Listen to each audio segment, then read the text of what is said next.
Hello and welcome to the Safety Wire podcast. I am your host, Tim Wade, here for another episode looking at aviation safety from the ground up. I am honored that my guest is probably one of the most recognizable names in business aviation today. He's an award-winning author of multiple books focused on human performance and risk mitigation, the CEO of Convergent Performance, and the namesake for NBAA's Professionalism in Aviation Award. Dr. Tony Kern, it is sincerely a pleasure to have you here today. Thank you for joining me. Well, thanks, Tim. I appreciate it, and I appreciate the introduction. Looking forward to chatting. Absolutely. Yeah, I got plenty of questions lined up for you. So, over the years, you've massively influenced this industry. So take me back, if you will, to what got you started in aviation.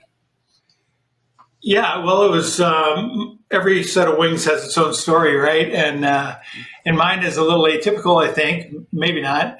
But I never knew much about aviation. In fact, the first time I ever flew on an airplane, I was in control of it, kind of. There was an instructor sitting by me, but I grew up rural in northern Michigan. My dad was a game warden and went to college and did college stuff. Got out, worked for a couple of years as a school teacher and realized that was not what I wanted to do for the rest of my life. And so in 1980, I ran down to the recruiter's office. The only one that was open early was the Marines. I went in there. He said, "Hey, listen, you got a college degree. You can go to officer training." I said, "I never really thought of that. I just want to get out of teaching school and do something different." Mm-hmm. He said, "Yeah, those Air Force guys, they'll be in a couple hours probably." He said, "Why don't you wait around and talk with them?" So I sat and had coffee with a Marine. And when the Air Force guys came in, they took a look at my college background and said, "We might be able to send you to pilot training." I said, "That's ridiculous. I've never flown an airplane in my life, never been in an airplane in my life." And they said, "Yeah, it doesn't matter. It's sort of paint by the numbers." And so I took the AFOQT test off to Vance Air Force Base. The rest is kind of history. There you go. The poor Marines, I started off in the Marine recruiting office too and ended up in the Army one, so across the hall. So yeah, very similar. So when you first got into aviation back in the military, how would you describe the safety culture when you first entered aviation compared to how it is currently? Yeah, so first of all, I was in something that no longer exists called the Strategic Air Command. Excuse me. Those were all the nuclear delivery platforms, right? Missiles and bombers. And the safety culture in that thing was unlike anything I've ever seen before or since. Minimum passing grade on any test you took in SAC was 100%. People failed check rides routinely. There were no notice examinations for knowledge and emergency procedures and operation limits and tactics. Again, 100%. And if you didn't meet 100%, and no one did it all the time, you sat on the bench for about a month and studied, and then you recertified in front of the wing commander. So accidents still happened, but the idea of not reporting a hazard or the idea of not leaning into every task and knowing everything that you could know about what you did was unheard of. So over the years, I flew a little bit, and SAC got absorbed into the Air Combat Command, all the fighter guys, and I realized that the rest of the world wasn't like that. So for me, I came out of a very precise performance culture. And then ever since that point, I've seen it slowly dissipate from personal accountability into different things, not bad things. But I mean, the best safety management system in the world could not touch what the early Strategic Air Command had in terms of reporting and mitigation and all those things. Of course, technology wasn't a factor then. System safety wasn't a factor then. So I've seen a lot of changes over the past 40 years, that's for sure. I can truly imagine that. We go from, a culture back then, and obviously with your command position, it's a lot different of a culture for the platforms that you're flying on. But I've definitely seen us improve. I think aviation is one of those industries that can truly see what we've done incorrectly in the past and improve as we move forward. Where other industries, it seems like if they're doing something incorrectly, they just cut it off or they fire somebody. In aviation, it seems like we are much more geared towards learning from our mistakes as we progress through. So bring us up to today with Convergent Performance. Could you tell me a little about what Convergent Performance does and why you felt the need to start this company? I will, but I want to respond to your last comment first. Sure. You're exactly right. We don't know how good we have it in aviation, especially those who have always been in aviation. I work in a lot of different industries, law enforcement, firefighting, even done work with investment banking things and big government program management teams. And the rest of the world does not understand what we understand. And that is that we are going to have to continuously fight the battle for safety and quality. And that we do that by recognizing the shortcomings that we have and testing things to correct them, right? And, I could give you 50 examples of that in aviation. The rest of the world does not think that way.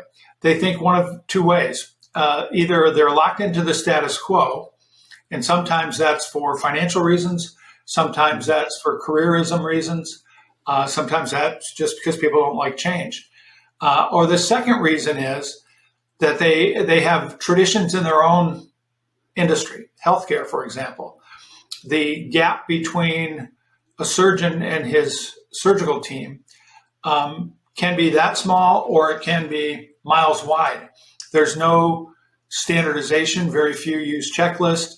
And in spite of the fact that there's been tons of evidence that it would improve outcomes dramatically, they refuse to adopt it because it's too hard for them to make the change. So we're lucky in aviation, really, really lucky in aviation. So back to your question about why we started Convergent Performance back in 2003. So we're just a couple of days away from being celebrating our 20th anniversary. Congratulations, by the way. Thank you. It goes back to a specific event in my life. As I grew up in the Air Force, I eventually got into the B-1 bomber community, and I was the chief pilot in our standardization evaluation division at the schoolhouse at Dyess Air Force Base. And got a phone call one night about 2 a.m. that a bomber had gone down. And it turned out that event involved two of my former students. One was, I really took him all the way through the program. The other, I just taught when he was trying to upgrade to instructor. But like 80% of all the accidents was a pilot error accident, 31 seconds from operations normal to death. And the short version is they got slow, they recognized it, they pushed the power up, they got fast, they lost situational awareness, and they hit a mountain at 600 miles an hour on a moonless night in November of 1992. And my life sort of changed around that event. That was really a fulcrum event. I started, when the investigation came out, it took 6 to 8 months for the investigation to come out, I started wondering why people of that high caliber could make that kind of mistake. First of all, because I knew I could make it if they could make it. And second of all, because you keep reading, back then in the Air Force, we had something called the Blue 4 News, which was every fatal accident, right? And you keep reading all of these, final turn, hit the top rudder. Everybody knows you don't do that in a T-38. Mid-air collisions where they had already called knock it off, and everybody knows you don't do that. And so I kept coming back to this. Why do smart people that have already had the wherewithal to climb the ladder, get their wings, get into these sophisticated airplanes, why do they break down and have these kinds of mistakes, right? And so I went on with my Air Force career for a while. I got out in the year 2000, and I took over as the head of the U.S. Forest Service Aviation Program, largest non-military government program in the world. And we had a couple of things happen there. We had a couple of wings fall off of airplanes, and we ended up having to ground an entire fleet. And I began to look at it from the maintenance perspective. How do airworthiness standards fail to the point where wings fall off of 2 airplanes in 31 days, right? And so I began to look at it both from a personal angle and from a systemic angle, and then the last thing hit that caused the company to be created. I got a call from a U.S. Marine colonel at the time. He would eventually become a 3-star general named John, call sign Dog Davis. And Marines had had a really bad 18 months, the worst safety record in their history. And he'd picked up a book I had written after my 2 students had crashed called Flight Discipline. And he said, I wonder if you could come over and talk to us for a couple of months and help us sort this out. And I went back to my boss, who at the time was the Secretary of Agriculture. And I asked her, I said, the Marines would like me to go work with them for just a couple of months. Fires are all out. I'm not real busy in my office. And she told me no. And so I went home, prayerfully considered it, came in the next day and quit my government job and started Convergent Performance. So that's the origin story. Outstanding. My goodness. And, to take it back to the maintenance side of the house, that's what hits home for me, being part of a 145 MRO. And to see that in 25 years ago when you were with the Forestry Service and looking at those maintenance incidents and the risk involved with that, bringing us all the way up to this current year. At the beginning of the year, I read you declared 2022 as the year of the aviation mechanic. So over that 25 years, what are you still currently seeing in our industry that made you wanted to focus your skill set so heavily on the maintenance side of the house? Yeah, so there's a couple of things in my background. One was back in the early days of my B-1 world, the Air Force did a really dumb thing where they said one wing, one boss. We're not going to have a maintenance boss and an ops boss. And so there were a bunch of maintenance squadrons that needed a boss, right? Because they removed them from it. So for about 6 months, I was a commander of operational maintenance squadron. Group of squadrons, actually. And I was temporary, and I knew that, and they knew that. But I began to get down and do things like crawl inside of the fuel tanks and KC-135s and get into some of these small, dark, confined spaces where these guys have to do really precision work, guys and gals. And I was amazed. I was amazed by the level of work that they did. I was amazed by the lack of resources that they had to do it. And I was amazed on how they weathered all these changes, including some idiot like me coming to be their boss. I really wasn't. I was smart enough to hand it off to the chief, right? But that was the beginning of my understanding. Now, I'd always flown aircraft that were extremely well maintained, and I had a deep appreciation like most pilots do, but I never really understood it at the micro level. And so that's always been in the back of my head. I've always stopped everywhere I go to talk to the maintainers and visit the hangar floor and listen to them talk about something that I probably couldn't understand, but was always fascinated by anyway. And then as we looked at all of the stuff that's going on about the great pilot shortage, of course, it's paralleled by the great maintainers shortage that no one talks about unless you're on the right websites or something.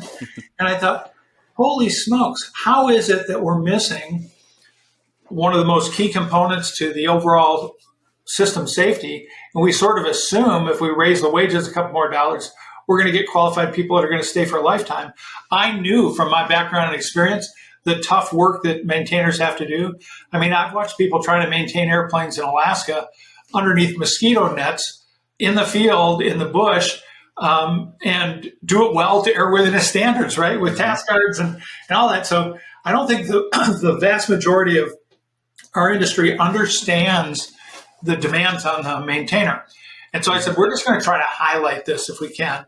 So we declared it the year of the aviation mechanic. We held a big symposium in September, half day, and we just tried to celebrate raising the profile of aviation maintenance technician. And, we've come a long ways from the knucklebuster days to, highly advanced technologies, integrated systems. But what we have, haven't really changed is the environment they have to work in. They're still working in small confined spaces with less resources than they need, long hours, sometimes out of specialty. And we thought it was time to highlight those challenges. Well, we personally cannot thank you enough for doing that. Because like you said, all the focus and fanfare is usually on the flight side of the house. But when you're looking at safety of flight issues, I think the ground has just as much buy-in as the flight side of the house, of course. And you had mentioned working for an idiot like you. I would never use that word for sure. And, for those of you listening who don't know, Dr. Kern's doctorate is actually in higher education, correct? Yes. And you have a concentration on human factors. When I first got involved with the NBAA Safety Committee, they were working on a research study. I believe Terry Yeomans was actually heading it, and he was in charge of the ground ops team. And it had around 3,000 line items of maintenance and ground ops incidents that had happened over about 10 to 15 years. And he had them broken out into contributing factors, causal factors, root cause, really an impressive study. And what we found when we started crunching numbers was around 84% of those came back to human factors. And once you dug even deeper in that, around 88% of them had failure to follow procedures as a contributing factor. So technicians are choosing, for a multitude of reasons in these incidents, to deviate from guidance and manuals. What are your thoughts on this, how to combat this, and what advice do you have for organizations to learn from this? So it's a pretty serious challenge, and has been for a long, long time, but it's changing. So this is going to take me a minute. The first thing to understand is that failure to comply is an issue of professional discipline, right? Mm-hmm. Now, there are sometimes training issues, right? So maybe they didn't fully understand what the guidance was. Then it's not a failure of discipline. That's a systemic failure. More often than not, Tim, they do understand, and they choose for one reason or another not to comply. In and of itself, that should be an isolated event, right?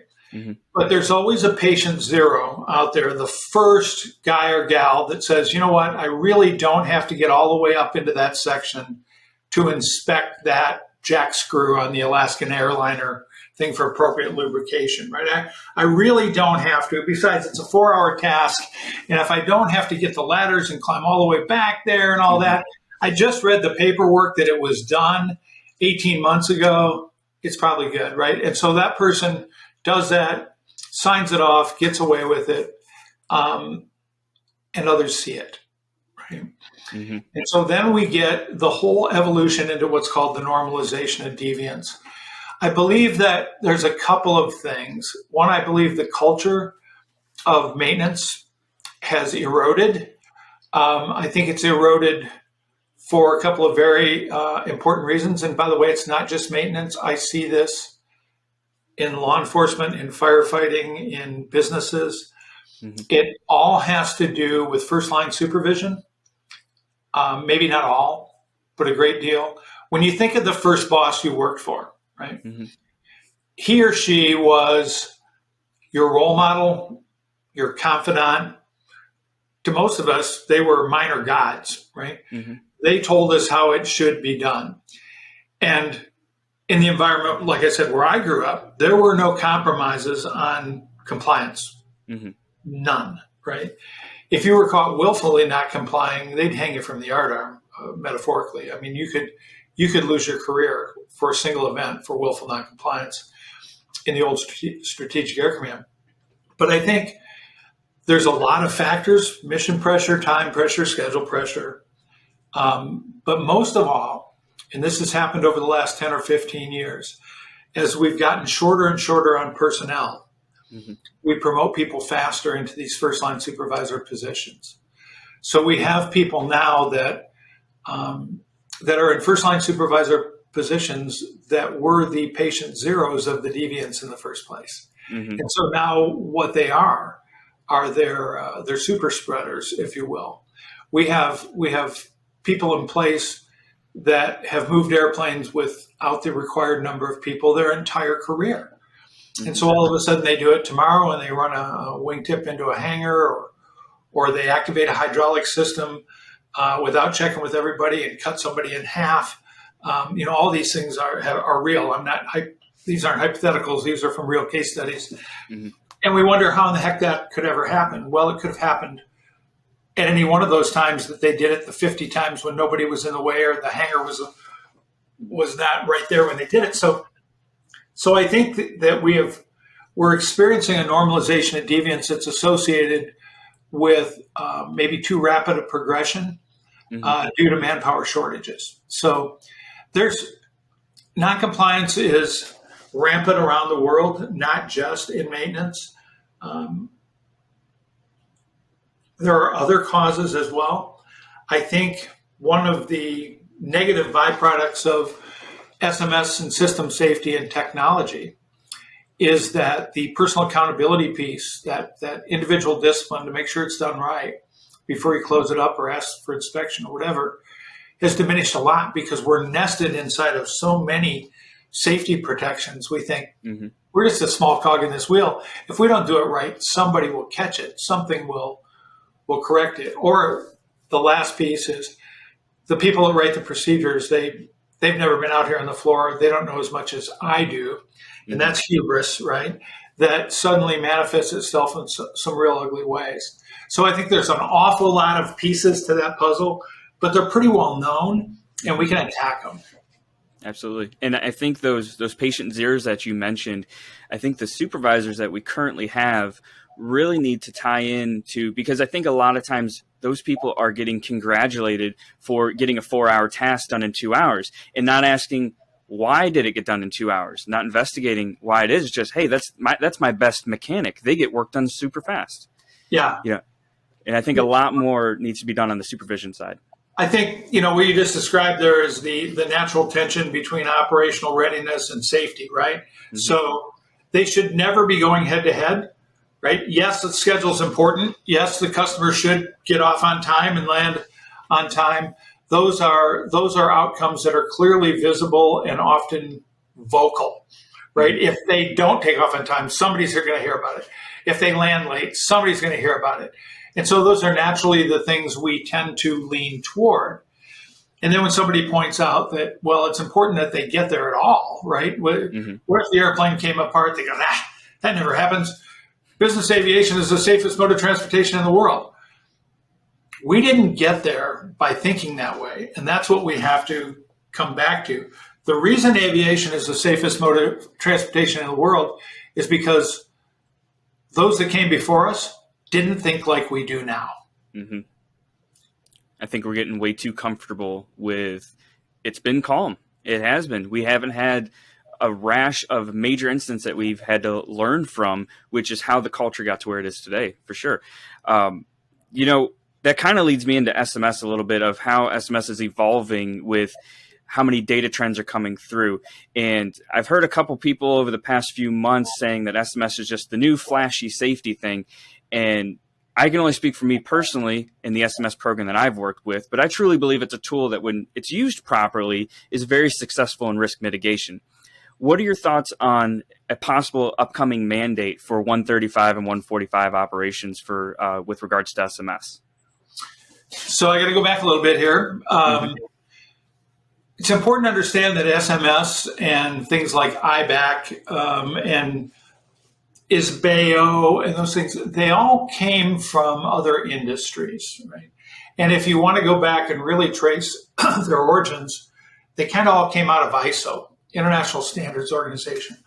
Post-World War II group that came together that says, hey, if you buy a liter of gas in France, it should be the same as a liter of gas in England, right? Really good stuff to start with. They built a metric-driven risk control process to ensure that what the customer paid for is what they got, right? So out of all these things rolled these systems, right? Quality management systems, safety management systems. So when people say SMS is, the latest new safety fad, first of all, they're about 20 years behind. And secondly, it's not a fad. It's a pretty proven concept. In my mind, what SMS has not done is evolve generationally. Right?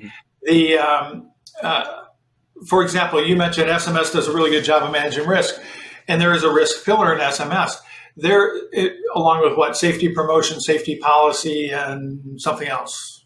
What is it? Safety risk assurance. Yeah, safety risk assurance. Or just safety assurance, right? I don't think safety assurance, yes. Yeah. So to me, those are really good pillars. They're really solid. But I think there's other things in that model that could be there, right? I think safety education, where does that fit, right? Well, maybe it fits. Well, it certainly has got to fit in policy because we got to have it. Does it fit in safety assurance? Yeah, maybe.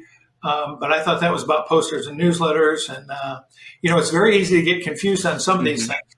I think also the entire outcome of an SMS is risk management.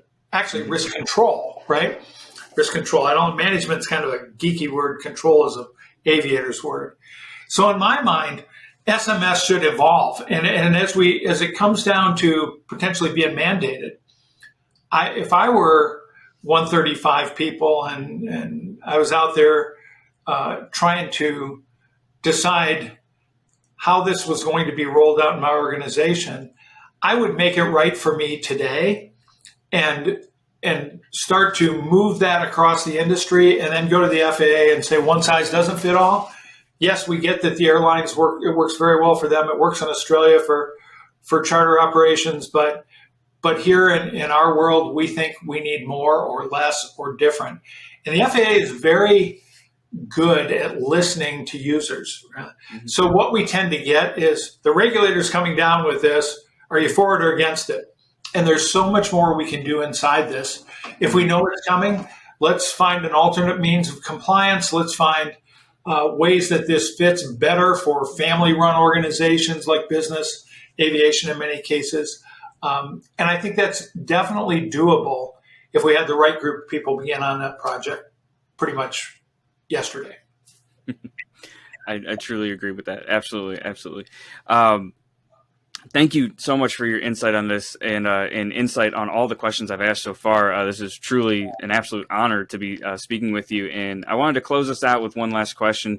As we're closing out 2022 and looking towards the upcoming new year, your name carries a lot of weight to it. And I know you're probably one of the most humble people I've ever met, so you might not view it that way. But what advice do you have for our safety teams worldwide right now, looking forward into the next year?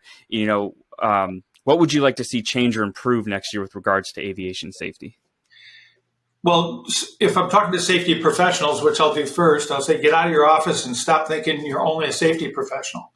Right? Safety crosses every threshold. I could give you a dozen case studies where a poorly written contract ended up in a mishap or an accident. When was the last time a safety manager went in and sat down and had coffee with a contract manager? You see what I'm saying? We've got to get more cross-functional, and the way you do that is not by being a time vampire and showing up saying, "I'd like to sit down with you and have a cup of coffee." Have something to offer, right? Mm-hmm. To these cross-functional areas. Hey, do you know some of the challenges we're facing down there and some of the things that we're doing that make your job easier? Let me just tell you how efficient things are going down there. I'd like to show you. I'd like to bring you down there. I think there are a lot of things that safety people need to do a little bit more aggressively. Contracting is one of them. They need to be involved in all those decisions. HR, right? You say, okay, we need 2 new AMPs and a manager, and it gets to HR and they funnel down, and maybe late in the game you're involved in a last minute selection or an interview. You should be involved in every step of that, right? Where are the candidates? Even before that, recruitment. We need to be out there doing more recruiting. When we become Safety Joe and we're narrow inside the safety parameter, mm-hmm. We're often viewed as unneeded, right? And obstructionist. But when we become part of the greater team of any organization, and it's true in the military, it's true in Part 121, it's true in 91, 135. When we become part of the greater team and show how much benefit our insights and wisdom and knowledge can have to that greater team, we're going to, when we do need something, we don't have to go hand in hand and play the safety card. They'll know how valuable the safety manager is as part of the team. The last thing I'll say is there's a number of safety people out there, probably none of them watching your podcast, but maybe they can put it in front of somebody who needs this, that view safety as simply an unfortunate side-tracking moment in their careers, right? Mm-hmm. They really want to be something else, but the safety job was open and it was their opportunity. Or maybe they just walked by their boss's office, got hit in the forehead with an Earth missile and said, you're my safety guy. Hey, it's a real honor to be a safety person. It's a huge responsibility to be a safety person. And if you want to be more than a safety person and become a safety professional, there's a lot to learn. So get started. Absolutely. Yeah. Incredible advice as always. Thank you so much. And, what you touched on with the different locations, I think a lot of people don't realize that safety should broaden out into every entity of the business. When I was going through school to learn about SMS, I was always told it's not hard hat safety, that's a portion of it, but it's, are you hiring the right people? Are they a risk to your organization? Is your accounting department about to bankrupt the company? That would be a risk to the organization. There are so many different parameters that go into the safety. It's a business continuity plan. It's not just keeping people from not getting knocked on the head. So Dr. Kern, once again, thank you so much for your insight, your advice, and your opinions on everything. This was truly an honor to sit and talk with you today. Pleasure's mine, Tim. Good luck. Thank you so much, sir. Take care. See you.